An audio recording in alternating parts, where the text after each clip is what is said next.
Welcome to our channel Taste My Food.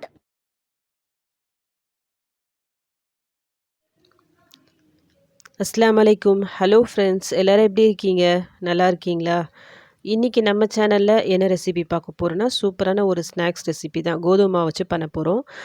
இதை வந்து ஹல்வா பூரினும் சொல்லுவாங்க, சோமாஸ்னும் சொல்லலாம். இது உள்ளே வைக்கிற ஸ்டஃபிங்கை பொறுத்த வரைக்கும் ரவையில் பண்ணுவாங்க. சில பேர் வந்து தேங்காய் வச்சு பண்ணுவாங்க. அது வந்து கொஞ்சம் லாங் ப்ராசஸாக இருக்கும் இந்த ஸ்டஃபிங்கை பொறுத்த வரைக்கும். பட் நாம் இன்றைக்கி ரொம்ப சிம்பிளாக ஒரு 10 நிமிஷம் தான் ஆகும் இந்த ஸ்டஃபிங்கை நம்ம ரெடி பண்ணுறதுக்கு. எல்லார் வீட்லேயும் ஈஸியாக இருக்கிற ஒரு பொருளை வச்சு தான் இந்த ஸ்டஃபிங்கை ரெடி பண்ண போகிறோம். இதோட டேஸ்ட்டும் ரொம்ப சூப்பராக இருக்கும். அது ப்ரிப்பரேஷன் எப்படி தான் இன்றைக்கி நம்ம வீடியோவில் பார்க்க போகிறோம். ஆக்சுவலாக இந்த ஸ்டஃபிங் பொறுத்த வரைக்கும் நான் இந்த ஹல்வா பூரி தான் பண்ணணும்னு சொல்லிட்டு அந்த இன்டென்ஷனில் நான் பண்ணவே இல்லை. இதை வந்து நான் ஒரு கேக் டெக்கரேட் பண்ணுறதுக்காக ஹோம்மேட் செர்ரி வந்து நான் ப்ரிப்பேர் பண்ணேன் வீட்லேயே.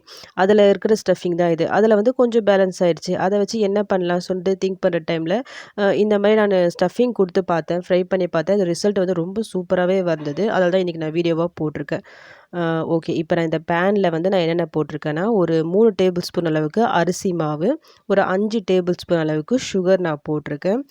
ஒரு 3/4 கப் அளவுக்கு தண்ணி. இதுதான் இதோட மெயின் இன்க்ரீடியன்ட்டு. இது போட்டு ஃபஸ்ட்டு ஸ்டவ்லாம் எதுவும் ஆன் பண்ணிடாதீங்க. ஃபஸ்ட்டு போட்டு நல்லா மிக்ஸ் பண்ணி விட்டுக்குங்க. இந்த அரிசி மாவு, இந்த சுகர் எல்லாமே நல்லா எந்த லம்ப்ஸ் இல்லாமல் நல்லா மிக்ஸ் ஆகணும். அதுக்கு அப்புறமா ஸ்டவ் ஆன் பண்ணிட்டு லோ ஃப்ளேமில் வச்சு நல்லா மிக்ஸ் பண்ணி விட்டே வாங்க.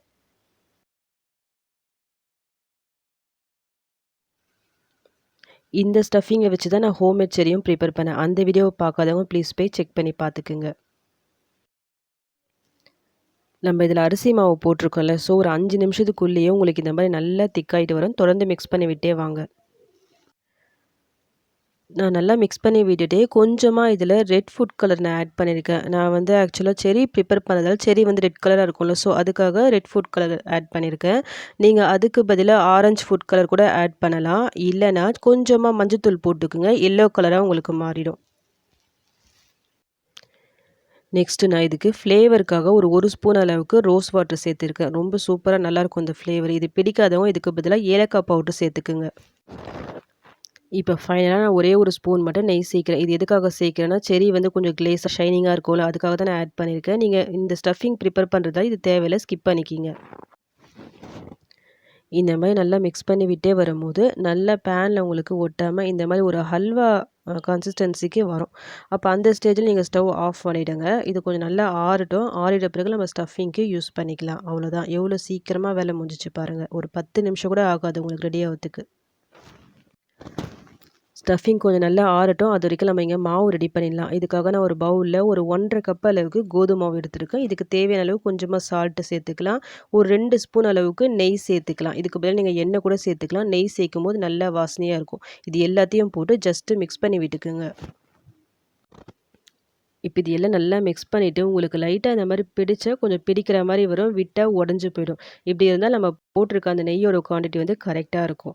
இப்போ நம்ம தண்ணி சேர்த்துக்கலாம். தண்ணியை பொறுத்த வரைக்கும் ஃபுல்லாக ஒரே டைமாக சேர்த்துறாதீங்க. கொஞ்சம் கொஞ்சமாக மிக்ஸ் பண்ணி சப்பாத்திக்கெலாம் நம்ம மாவு பிசைவோம்ல, அந்த மாதிரி கொஞ்சம் டைட்டான மாவாக பிசைஞ்சு எடுத்துருங்க.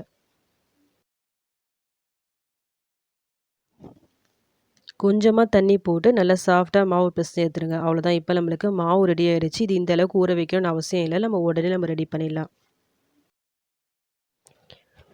ரெடி பண்ணி வச்ச மாவுலேருந்து நான் இது மாதிரி குட்டி குட்டி பால்ஸாக நல்லா ரெடி பண்ணிட்டேன். இது நம்ம சப்பாத்திலாம் செய்வோம்ல, அதில் நம்ம உருட்டி எடுத்துடலாம். இந்த மாதிரி சின்னதாக ஒரு ரவுண்ட் ஷேப்பில் நல்லா மெலிசா பருத்தி எடுத்துருங்க. இப்போ நம்ம உள்ள ஸ்டஃபிங் வச்சிடலாம்.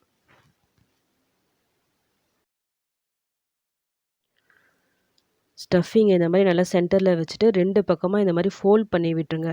ஃபோல்ட் பண்ணிவிட்டு அந்த கார்னர்லாம் நல்லா ப்ரெஸ் பண்ணி விட்டுக்குங்க. ப்ரெஸ் பண்ணி விட்டுட்டு நம்ம டிசைன் பண்ணிடலாம். ரொம்ப சிம்பிளாக சூப்பராக நம்ம டிசைன் பண்ணிடலாம். எல்லா வீட்லேயும் உங்கள் வீட்டில் இருக்கும் இது ஃபோக் ஸ்பூன். இதை வச்சு ஜஸ்ட்டு எல்லா பக்கமும் இந்த மாதிரி ப்ரெஸ் பண்ணி விட்டே வாங்க. சூப்பராக ஒரு டிசைன் உங்களுக்கு கிடைக்கும். இதே மாதிரி எல்லாத்தையும் ரெடி பண்ணி எடுத்துருங்க. அவ்வளோதான். இப்போ நம்மளுக்கு சோமாஸ் ரெடி ஆயிடுச்சு. செர்ரி டிசைனுக்கு போக ஸ்டஃபிங் என்கிட்ட கொஞ்சம் தான் இருந்தது. ஸோ நான் எக்ஸ்ட்ரா ஸ்டஃபிங் ரெடி பண்ணியிருந்தேன். அதில் வந்து கொஞ்சம் ஆரஞ்சு ஃபுட் கலர் சேர்த்ததால உங்களுக்கு இந்த ஸ்டஃபிங் ஆரஞ்சு கலரில் இருக்குது. ஸ்டஃபிங்லாம் போட்டு ரெடி பண்ணிட்டோம். இப்போ நம்ம இதை ஃப்ரை பண்ணி எடுத்துடலாம். இங்கே எண்ணெய் நல்லா சூடாக இருக்குது. ரெடி பண்ணி வச்சத ஒன் பை ஒன்னாக போட்டுடலாம். ஹை ஃப்ளேமில் வச்சிடாதீங்க. இது வந்து ரொம்ப சீக்கிரமாக குக் ஆகிடும். அதனால ஹை ஃப்ளேமில் வச்சா உடனே அந்த கலர் நல்லா சேஞ்ச் ஆகிடும். ஸோ லோ டு மீடியம் ஃப்ளேமில் வச்சு ஃப்ரை பண்ணிவிடுங்க. ஒரு 5லேருந்து 7 நிமிஷத்துக்குள்ளேயே உங்களுக்கு இது ரெடி ஆகிடும். ஒரு பக்கம் கலர் சேஞ்ச் ஆன உடனே இந்த மாதிரி இன்னொரு சைடும் திருப்பி போட்டு ஃப்ரை பண்ணுங்கள். இப்போ இந்த 2 பக்கமும் நல்லா கலர் சேஞ்ச் ஆகிட்டு நல்லா கிறிஸ்பியாக சூப்பராக ஃப்ரை ஆகி வந்திருக்கு பாருங்கள். அவ்வளோதான். இதை நம்ம வெளியே எடுத்துடலாம். வெளியே எடுத்துட்டு ஒரு எண்ணெய் வடிகிற பாத்திரத்தில் போட்டு வச்சுருங்க. பேலன்ஸ் இருக்க எல்லாத்தையும் ஃப்ரை பண்ணி எடுத்துடலாம். இதே மாதிரி சிம்பிளான ரொம்ப குயிக்காக பண்ணக்கூடிய ரெசிபிஸ் நம்ம சேனலில் நிறைய இருக்குது. பார்க்காதவங்க செக் பண்ணி பார்த்துக்குங்க. இது வரைக்கும் நம்ம சேனலை சப்ஸ்கிரைப் பண்ணாதவங்க ப்ளீஸ் சப்ஸ்கிரைப் பண்ணிக்கிங்க. அப்படி நீங்கள் சப்ஸ்கிரைப் பண்ணும்போது பக்கத்தில் பெல் ஐக்கான் இருக்கும். அதை கிளிக் பண்ணி ஆல் சொல்லி ஒரு ஆப்ஷன் வரும். அதையும் கிளிக் பண்ணி வச்சுக்கிங்க. அப்படி நீங்கள் கிளிக் பண்ணி வைக்கும்போது நான் அடுத்தடுத்து போடக்கூடிய வீடியோஸ் உங்களுக்கு நோட்டிஃபிகேஷனாக வரும். இந்த வீடியோ பிடிச்சிருந்தா லைக் பட்டனை ப்ரெஸ் பண்ண மறந்துடாதீங்க. அவ்வளோதான். இப்போ நம்மளுக்கு ரொம்ப குயிக்காக டேஸ்டியான ஹல்வா பூரி ரெடி ஆகிடுச்சு. வெளியே பாருங்கள், செம கிறிஸ்பியாக சூப்பராக இருக்குது. சேம் டைம் உள்ள ஸ்டஃபிங்கும் ரொம்ப சூப்பராக நல்லா வந்திருக்கு. நானே இது எதிர்பார்க்கல, இந்த அளவுக்கு இது பர்ஃபெக்டாக சூப்பராக வரும் சொல்லிட்டு. ஏன்னா ஜஸ்ட்டு என்கிட்ட கொஞ்சம் பேலன்ஸ் வந்து அந்த ஸ்டஃபிங் இருந்தது. அப்படியே சாப்பிட்லான்னு திங்க் பண்ணுறேன். ஜஸ்ட்டு இந்த மாதிரி செஞ்சு பார்க்கலாம் சொல்லி ட்ரை பண்ணும்போது இந்த அளவுக்கு பர்ஃபெக்டாக வரும் சொல்லிட்டு நானே எதிர்பார்க்கல. நெக்ஸ்ட் டைம் ஹல்வா பூரினா இந்த ஸ்டஃபிங் தான் சொல்லிட்டு நான் முடிவு பண்ணிட்டேன். ஏன்னா அந்தளவுக்கு ரொம்ப ஈஸியாக இருக்குது இது. இதோட டேஸ்ட்டும் ரொம்ப சூப்பராக இருந்தது. சொல்லப்போனால் நான் செஞ்ச இந்த அமௌண்ட் வந்து பத்தவே இல்லை. இன்னும் எக்ஸ்ட்ரா பண்ணியிருக்கலாம்னு சொல்லிட்டு தோணுது. டைமும் ரொம்பலாம் எனக்கு டைம் எடுக்கல. அந்த ஸ்டஃபிங்க்கு ஒரு 10 நிமிஷம், இந்த மாவு ரெடி பண்ணுறதுக்கு ஒரு 10 நிமிஷம், ஃப்ரை பண்ணுறதுக்கு ஒரு 10 நிமிஷம் சொல்லிட்டு டோட்டலாக ஒரு 1/2 ஹவரில் சூப்பராக நம்ம ரெடி பண்ணிடலாம். நீங்களும் உங்கள் வீட்டில் போர் அடிச்சிச்சுன்னா ஏதாவது செய்யணும்னு நீங்கள் ஆசைப்பட்டீங்கன்னா இந்த மாதிரி ட்ரை பண்ணி பாருங்கள். ட்ரை பண்ணிவிட்டு கமெண்ட் பண்ண மறந்துடாதீங்க.